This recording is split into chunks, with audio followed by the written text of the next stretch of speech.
Red cross ദിനാചരണവും ലഹരി വിരുദ്ധ campaign Idukki ജില്ലാതല ഉദ്ഘാടനവും കട്ടപ്പനയിൽ നടന്നു. കട്ടപ്പന ഡിവൈഎസ്പി നിഷാദ് മോഹൻ VA ഉദ്ഘാടനം ചെയ്തു. ലോക റെഡ് ക്രോസ് ദിനാചരണവും ഇടുക്കി ജില്ലാതല ലഹരി വിരുദ്ധ ക്യാമ്പയിനും ഓസാനാം ഇംഗ്ലീഷ് മീഡിയം സ്കൂൾ ഓഡിറ്റോറിയത്തിൽ വെച്ച് നടന്നു. റെഡ് ക്രോസ് ഇടുക്കി ജില്ലാ സെക്രട്ടറി MD അർജുനൻ യോഗത്തിൽ അധ്യക്ഷനായിരുന്നു.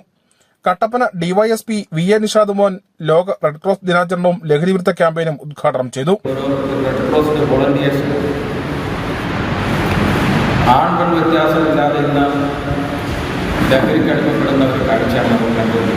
ഒരുപക്ഷെ സോഷ്യൽ മീഡിയയും ന്യൂസും ഒക്കെ എടുത്തിട്ട് നമുക്ക് കാണാൻ സാധിക്കും. ഓരോ ദിവസവും റിപ്പോർട്ട് ചെയ്യുന്ന കേസുകളും അതിനകത്ത് അക്രമ പ്രവർത്തനവും കൊലപാതകങ്ങളൊക്കെ നമ്മൾ വാർത്തകളിലൂടെ വരുന്നു. ഒരുപക്ഷെ നിങ്ങളൊക്കെ ശ്രദ്ധിച്ചിട്ടുണ്ടാവും. റെഡ് ക്രോസിലെ വോളണ്ടിയേഴ്സിനെ സംബന്ധിച്ചിടത്തോളം നിങ്ങൾ മറ്റുള്ളവർക്ക് സേവനം ചെയ്യാൻ വേണ്ടി മുന്നോട്ട് വന്ന വിദ്യാർത്ഥികൾ ഇതുമൂലം ഉണ്ടാകുന്ന പ്രശ്നങ്ങൾ എന്തൊക്കെയാണെന്ന് കട്ടപ്പന സർവീസ് സഹകരണ ബാങ്ക് പ്രസിഡന്റ് ജോയി വെട്ടിക്കുടി മുഖ്യപ്രഭാഷണം നടത്തി.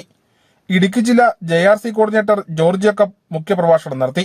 IRDS സംസ്ഥാന മാനേജിംഗ് കമ്മിറ്റി അംഗം PM ഫ്രാൻസിസ്, ജില്ലാ എക്സിക്യൂട്ടീവ് അംഗങ്ങളായ ജോയി ആനിത്തോട്ടം, ഷാജി നെല്ലിപ്പറമ്പിൽ, GTK ജെയിംസ്, ശരണ്യ മോൾ PS, ആഷ്ലി എന്നിവർ സംസാരിച്ചു.